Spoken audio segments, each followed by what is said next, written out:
जय Hind dear friends. आज है 9 अगस्त 2026 और 9 अगस्त 2026 को जितने भी करेंट अफेयर्स के क्वेश्चन बनेंगे उनको कवर करेंगे। यदि आप चैनल में पहली बार आए हैं तो चैनल को सब्सक्राइब कर लीजिएगा। सब्सक्राइब करने के बाद बेल के आइकन को जरूर दबाइएगा, जिससे कि हमारी वीडियो का नोटिफिकेशन समय समय पर आपको मिलते रहे। आज का पहला क्वेश्चन है, विश्व एथलेटिक अंडर 20 चैंपियनशिप में पुरुषों की भाला फेंक स्पर्धा में रजत पदक किस खिलाड़ी ने जीता है। एक महत्वपूर्ण क्वेश्चन है, नोट डाउन कर लें। ए नीरज चोपड़ा, बी आशीष यादव, सी जॉन हेनरिक हेमेंस, डी किशोर जेना। सॉरी, तो इसका जो सही आंसर है वो है आशीष यादव। प्रतियोगिता कौन सी थी? विश्व एथलेटिक अंडर 20 चैंपियनशिप, पुरुषों की भाला फेंक स्पर्धा में रजत पदक जीता है आशीष यादव ने, और इन्होंने अपने तीसरे प्रयास में सर्वाधिक सर्वश्रेष्ठ थ्रो किया। आशीष यादव इस चैंपियनशिप में पदक जीतने वाले दूसरे भारतीय बन गए। इससे पहले नीरज चोपड़ा ने 2016 में विश्व एथलेटिक अंडर 20 चैंपियनशिप में स्वर्ण पदक जीता था, ये याद रखिएगा। नीरज चोपड़ा ने 2016 में 86.48 मीटर का विश्व जूनियर रिकॉर्ड बनाया था, जो अभी भी कायम है। दक्षिण अफ्रीका के जॉन हेनरिक हेमनमेंसन को हराया है इन्होंने, जो कि देखो रजत पदक किसने जीता? आशीष यादव ने। कहाँ के खिलाड़ी है? भारत के। तो सवाल ये भी तो उठता है कि गोल्ड मेडल किसने जीता? हाँ बिल्कुल, तो याद रखिएगा डियर स्टूडेंट, गोल्ड मेडल जीता है जॉन हेनरिक ने। और जॉन हेनरिक कहाँ के खिलाड़ी है भैया? तो ये है दक्षिण अफ्रीका के। तो ये पॉइंट जरूर याद रखिएगा, किसने जीता, कहाँ जीता और वे किस देश के खिलाड़ी हैं। चलिए आगे बढ़ते हैं। अब बात आई है भाला फेंक की। तो हाल ही में भाला फेंक प्रतियोगिताएं हुई है, उसमें किसने कौन सा पदक जीता है? देखो, ग्लासगो राष्ट्रमंडल खेल हुआ जिसमें नीरज चोपड़ा ने पुरुषों में भाला फेंक में रजत पदक जीता, और वहीं पर ग्लासगो में यशवीर ने भाला फेंक में ही कांस्य पदक जीता। और नई दिल्ली विश्व पैरा एथलेटिक्स ग्रांड प्री 2026 की पुरुष F20 भाला फेंक स्पर्धा में स्वर्ण पदक जीता है सुनील कुमार ने। और सुनील कुमार ने ही दुबई में विश्व पैरा एथलेटिक ग्रांड प्री 2026 में पुरुष F40 भाला फेंक स्पर्धा में रजत पदक भी जीता है। आशीष यादव की बात करें तो अभी हाल ही में विश्व एथलेटिक अंडर 20 चैंपियनशिप में पुरुषों की स्पर्धा में रजत पदक जीता है। तो ये जरूर याद रखिएगा, किसने कहां पर कौन सा पदक जीता। जब क्वेश्चन आता है तो रिलेटेड करते हुए क्वेश्चन को पढ़िए, आपको चीजें अच्छे से याद हो जाएगी।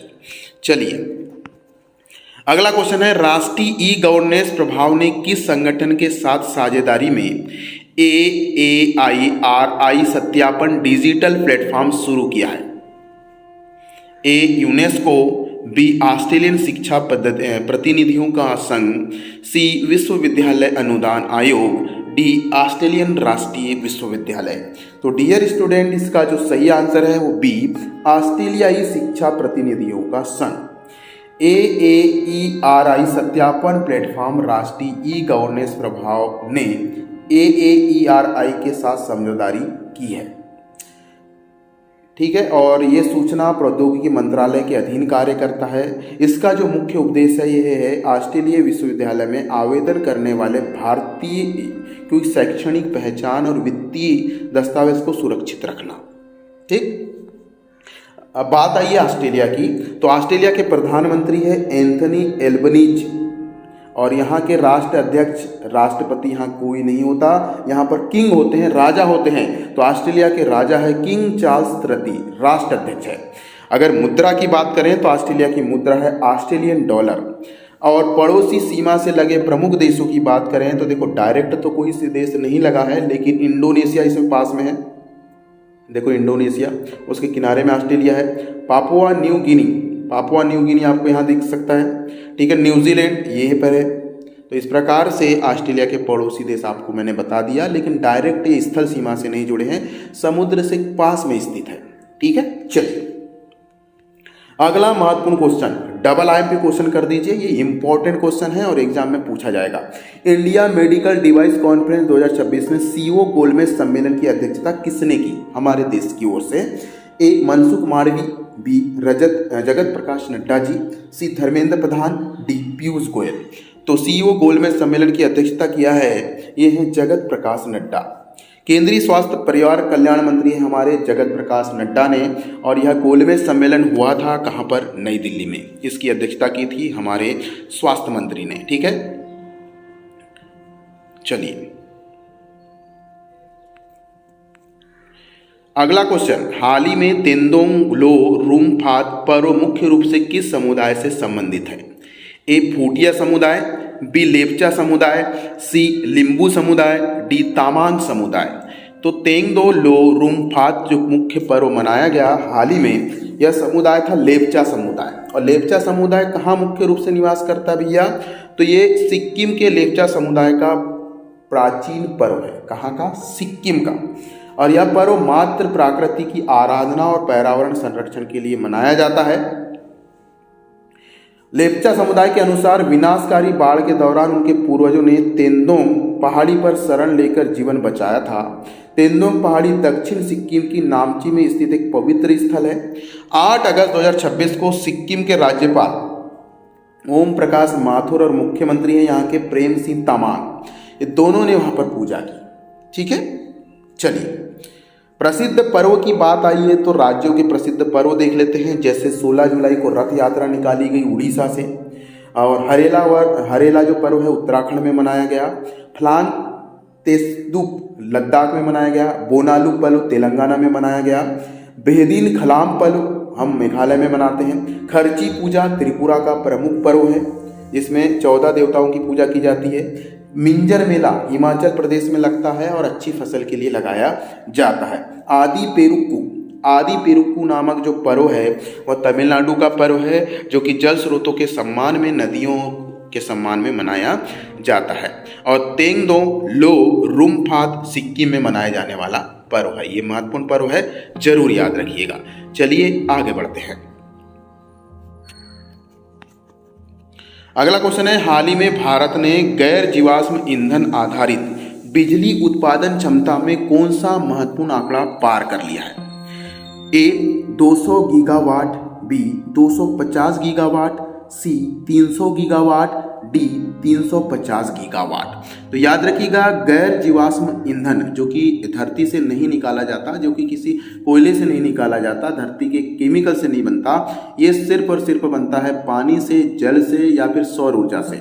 इस प्रकार आंकड़ा हमने पार कर लिया 300 गीगावाट का। भारत ने गैर जीवाश्म कोयला या पेट्रोलियम से बनने वाली बिजली की बात नहीं चल रही है, ये ईंधन चल रही है जो कि पानी से, जल से या हवा से बनाई जाती है। तो इसकी क्षमता हो गई 300 गीगावाट को हमने पार कर लिया है। और 12 वर्ष में भारत की नवीनीकरण ऊर्जा क्षमता में 400% की वृद्धि हुई है। ये ऐतिहासिक उपलब्धि है। और अभी इसकी जानकारी जो इसने दिया है उनका नाम है प्रहलाद जोशी जी। और प्रहलाद जोशी जी कौन है? आपको बता दें कि ये नवीन और नवीनीकरण ऊर्जा मंत्री हैं। अब बात आई है विभिन्न प्रकार की ऊर्जा उत्पादन में कौन सा राज्य प्रथम स्थान पर है, क्योंकि रिलेटेड करते हुए पढ़ना बहुत ज़्यादा जरूरी है। तो पवन ऊर्जा में प्रथम स्थान पर कौन सा है भैया? पवन ऊर्जा में है गुजरात। पवन ऊर्जा में है गुजरात। और सौर ऊर्जा में कौन सा राज्य है? सौर ऊर्जा में प्रथम स्थान पर है उत्पादन में राजस्थान। जल विद्युत उत्पादन में प्रथम स्थान पर है हिमाचल प्रदेश। बायोगैस ऊर्जा उत्पादन में प्रथम स्थान पर है उत्तर प्रदेश। कुल नवीनीकरण ऊर्जा उत्पादन में सर्वोच्च स्थान पर है गुजरात। लघु जल विद्युत परियोजना उत्पादन में प्रथम स्थान पर है कर्नाटक। और परमाणु ऊर्जा उत्पादन में प्रथम स्थान पर है तमिलनाडु। तो विभिन्न राज्य विभिन्न प्रकार की ऊर्जा उत्पादन में प्रथम स्थान पर हैं, इनको याद रखिएगा। आगे बढ़ते हैं। Vande Mataram a timeless tribute to the motherland विशेष कार्यक्रम का आयोजन किस संस्था द्वारा किया जा रहा है? ए राष्ट्रीय संग्रहालय, बी प्रधानमंत्री संग्रहालय और पुस्तकालय, सी भारतीय इतिहास अनुसंधान परिषद, डी इंदिरा गांधी राष्ट्रीय कला केंद्र। तो अभी Vande Mataram the timeless tribute to the motherland का आयोजन किया गया प्रधानमंत्री संग्रहालय और पुस्तकालय के द्वारा। कब से कब तक किया गया भैया? तो 8 से 12 अगस्त 2026 तक किया गया है। और इस कार्यक्रम में 8 अगस्त को वंदे मातरम पर विशेष प्रदर्शनी का आयोजन किया गया। 9 अगस्त को बहुभाषी सुलेख प्रदर्शन आयोजित किया गया। ठीक है, अगला क्वेश्चन, ये ज़्यादा बहुत महत्वपूर्ण क्वेश्चन है कि 11वीं ब्रिक्स संस्कृति मंत्रियों की बैठक 2026 का आयोजन कहाँ किया गया। देखो, सबसे पहले तो इस संस्कृति मंत्रियों की बैठक है कहाँ पर की गई। इसका विकल्प है नई दिल्ली, बी भोपाल, सी जयपुर, डी भुवनेश्वर। तो संस्कृति मंत्रियों की बैठक की गई भोपाल में। कौन से नंबर की थी भैया, क्वेश्चन पूछा जा सकता है। इसका सही आंसर है 11वें नंबर की संस्कृति मंत्रियों की बैठक थी। और बैठक में एक पत्र अपनाया गया जिसका नाम है भोपाल घोषणा पत्र, स्वास्थ्य मंत्रियों ने अपनाया है। ठीक है, क्योंकि इस बीच हमारा देश जो भारत है ब्रिक्स देशों की अध्यक्षता कर रहा है। बात ब्रिक्स की आइए तो देखो, CSPOC सम्मेलन का आयोजन नई दिल्ली में किया गया। क्या है कि जो शेरपा की मंत्रियों की जो बैठक है, वरिष्ठ मंत्रियों की जो बैठक हुई नई दिल्ली में हुई सबसे पहले जनवरी में। और उसके बाद विदेश मंत्रियों की बैठक नई दिल्ली में हुई मई में। कृषि मंत्रियों की बैठक का आयोजन किया गया मध्य प्रदेश के इंदौर में जून में। और ऊर्जा मंत्रियों की बैठक का आयोजन किया गया गुरुग्राम जून में। और महिला कार्य समूह की बैठक का आयोजन किया गया कोच्चि में। वहीं महिला मंत्रियों की समूह की बैठक का आयोजन भी कोच्चि में किया गया। स्वास्थ्य मंत्रियों की बैठक चंडीगढ़ में हुई थी इससे पहले। और आपदा जोखिम नवीनीकरण मंत्रियों की बैठक हुई जुलाई में नई दिल्ली में। ब्रिक्स अपराध रोधी कार्य समूह की बैठक का आयोजन किया गया अभी हाल ही में हैदराबाद में। और संस्कृति मंत्रियों की बैठक अभी जो चल रही है वो भोपाल में। और शिक्षा मंत्रियों की जो बैठक चल रही है वो भुवनेश्वर में। इस प्रकार से अभी हाल ही में विभिन्न मंत्रियों की बैठक विभिन्न भारत के विभिन्न शहरों में हो रही है। उनको नाम सहित जरूर याद रखिएगा। वीडियो में मजा आ रहा है तो लाइक ठोक के जाएं, ज़्यादा से ज़्यादा शेयर करें। इसकी PDF पाने के लिए हमारे YouTube चैनल में भी आप सब्सक्राइब कर सकते हैं, वहाँ पर कमेंट कर सकते हैं। नहीं तो आप फेसबुक पेज में जाइए, हमारे फेसबुक पेज का नाम है डेली करेंट अफेयर्स, वहाँ पर हम आपको डेली PDF प्रोवाइड कराते रहते हैं। चलिए आगे बढ़ते हैं फटाफट। अगला धमाकेदार क्वेश्चन है, भारत ने 7 अगस्त 2026 को अरुणाचल प्रदेश के कितने स्थानों और भौगोलिक विशेषताओं के नाम आधारिक रूप से मानवीकृत किए हैं। A 21, B 24, C 27, D 30। तो डियर स्टूडेंट, इसका जो सही आंसर है अरुणाचल प्रदेश में 27 है। अरुणाचल प्रदेश के 27 स्थानों और भौगोलिक विशेषताओं के नाम आधिकारिक रूप से मानवीकृत किए गए हैं। और इन नामों को सर्वे ऑफ इंडिया के आधिकारिक मानचित्र में दर्ज भी कर लिया गया है। ठीक है, इस सूची में जो नाम है वो ये देख सकते हैं, चू, थांगला, बीसा, डजलो, रियाला, पुकुरला जैसे स्थान इसमें शामिल है। इसमें एक स्थान आया है शेरे थापा मेमोरियल 1962 के भारत चीन युद्ध के वीर सैनिक त्रिलोक सिंह थापा की स्मृति में जोड़ा गया है। और आपको बता दें एक नाम आया है जसवंतगढ़। तो जसवंतगढ़ अरुणाचल प्रदेश में स्थित एक प्रसिद्ध युद्ध स्मारक है। ठीक है, सांभो सरोवर सूची में शामिल एक उच्च ऊंचाई वाला झील है जिसका नाम है सांभो सरोवर। हाँ, अरुणाचल प्रदेश को हम उगते हुए सूरज की भूमि कहा जाता है, land of the rising sun. Arunachal Pradesh की सीमाएं चीन, भूटान और म्यांमार से लगती है। इतने पॉइंट अरुणाचल प्रदेश से आप याद रखिएगा। बात अरुणाचल प्रदेश की आई है तो हाल ही में पेंशन स्वीकृति और ट्रैकिंग के लिए पेपरलेस डिजिटल प्लेटफॉर्म बनाया है जिसका नाम है ई भविष्य। किसने बनाया है? अरुणाचल प्रदेश ने। और की मायोर जिले में खोजी गई एक पुष्प की नई प्रजाति है जिसका नाम है बिगोनिया नीला मोरम। हाँ, अरुणाचल प्रदेश का एक गांव है डोंग गांव। डोंग गांव में पहले सूर्योदय का स्वागत कार्यक्रम कहां पर किया गया? तो ये अरुणाचल प्रदेश के डोंग गांव में किया गया था। आलो प्रभात डांस ऑफ द डॉन। हाँ, पूर्वोत्तर भारत का पहला भूतापी उत्पादन कुआं कहां स्थापित किया गया? दिरांग में। और दिरांग कहां पर है? अरुणाचल प्रदेश में। क्वेश्चन ये भी बनता है कि माउंट किलिमिंजारो फतह करने वाली अरुणाचल प्रदेश की पहली महिला पर्वतारोही बनी है कबाक यानो। तो इतने करेंट अफेयर्स अरुणाचल प्रदेश से बनते हैं, इनको जरूर याद रखिएगा क्योंकि हम रिलेटेड करते हुए करेंट अफेयर्स जरूर बताते हैं। अगला 8 अगस्त 2026 को कर्नाटक विधानसभा परिषद के अध्यक्ष पद से किसने इस्तीफा दिया? A Salim Ahmed, B R Ashok, C Basavaraj Horatti, D Uma Shri. तो डियर स्टूडेंट, इसका जो सही आंसर है वो है बसवराज होरटी। कर्नाटक के विधान परिषद से इन्होंने इस्तीफा दिया है। अगला क्वेश्चन, अगस्त 2026 में जीआई टैग प्राप्त मिथिला मखाना की पहली समुद्री खेप किस देश को भेजी गई है? A America, B Australia, C Canada, D Japan. तो डियर स्टूडेंट, इसका जो सही आंसर है वो है ऑस्ट्रेलिया। देखो मिथिला जो मखाना है, बिहार के मिथिला क्षेत्र से संबंधित जीआई टैग प्राप्त एक मखाना की खेती की जाती है इसमें। और अगस्त 2026 में भारत ने बिहार से ऑस्ट्रेलिया को मिथिला मखाना की पहली समुद्री खेप भेजी समुद्र के माध्यम से। मखाना को अंग्रेजी में फॉक्स नट्स कहा जाता है या लोटस सीड भी कहा जाता है। अब बात आई है खेप की, तो इससे पहले असम की तेजपुर की जीआई टैग प्राप्त लीची को पहली बार दुबई भेजा गया।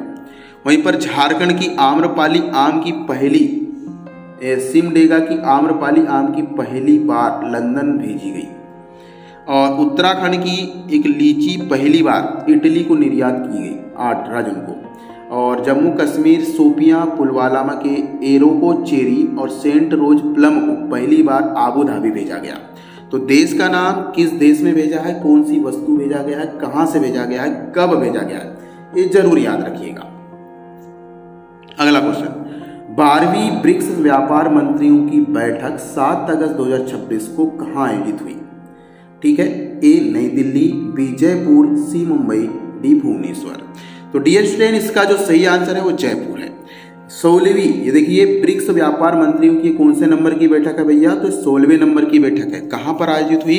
तो राजस्थान के जयपुर में। कब आयोजित हुई? तो 7 अगस्त 2026 को। क्वेश्चन ये भी बनता है कि ब्रिक्स व्यापारियों की बैठक में हमारे देश की अध्यक्षता किसने किया? तो हमारे देश की इस कार्यक्रम में अध्यक्षता किया केंद्रीय वाणिज्य उद्योग मंत्री पीयूष गोयल जी ने। ठीक है,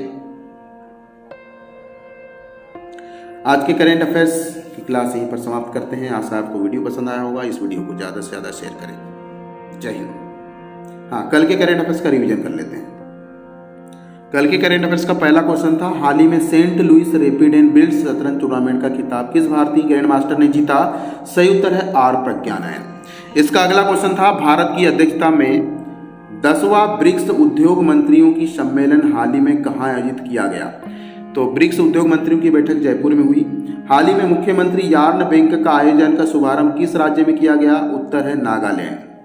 अगला क्वेश्चन है, राष्ट्रीय मानव अधिकार आयोग ने किस जिले में बेतवा नदी पार कर स्कूल जाने वाले छात्रों की सुरक्षा से जुड़े मामले का स्वतः संज्ञान लिया है? सही उत्तर है उड़ीसा। अगला क्वेश्चन है, हरियाणा में 77वें राज्य स्तरीय वन महोत्सव के दूसरे चरण का शुभारंभ किसने किया? सही उत्तर है नायब सिंह सैनी। अगला क्वेश्चन था, भारत सिंगापुर विदेश कार्यालय परामर्श का 19वां दौर कहाँ आयोजित किया गया? सही उत्तर है नई दिल्ली। अगला क्वेश्चन था, हाल ही में नई दिल्ली में आयोजित भारत चीन मामलों पर परामर्श और समन्वय के कार्य तंत्र की कौन सी बैठक आयोजित की गई? सही उत्तर है 36वीं बैठक। अगला क्वेश्चन था, 13वीं ब्रिक्स शिक्षा मंत्रियों की बैठक जिसमें लचीली नवाचारी टिकाऊ शिक्षा प्रणाली पर बल दिया गया, कहाँ आयोजित की गई थी? ये सही उत्तर है भुवनेश्वर। अगला क्वेश्चन है, हाल ही में उपराष्ट्रपति सीवी राधाकृष्णन ने हर घर तिरंगा अभियान के अंतर्गत राष्ट्रीय ध्वज को कहाँ फहराया? फ्लैग पॉइंट श्री विजयपुरम में।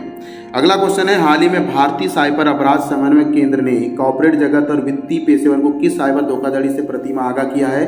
सही उत्तर है बॉस स्कैम। अगला क्वेश्चन है, भारत अगले वर्ष पहले ग्लोबल साउथ फिल्म महोत्सव की मेजबानी करेगा, इसकी घोषणा कहाँ की गई है? सही उत्तर है मुंबई में ब्रिक्स वेब्स बाजार के दौरान। अगला क्वेश्चन है, हाल ही में राष्ट्रीय खेल महासंघ का सम्मेलन का आयोजन कहाँ किया गया? सही उत्तर है नई दिल्ली। अगला क्वेश्चन है, नीति आयोग के स्कूल शिक्षा गुणवत्ता सूचकांक में प्रथम स्थान किस राज्य ने प्राप्त किया 2026 में? सही उत्तर है पंजाब। अगला क्वेश्चन था, विश्व स्तनपान सप्ताह 2026 का आयोजन कब से कब तक किया जा रहा है भैया? तो 1 से 7 अगस्त 2026 तक। तो ये थे कुछ करेंट अफेयर्स। इस वीडियो को ज़्यादा से ज़्यादा शेयर करें। जय हिंद।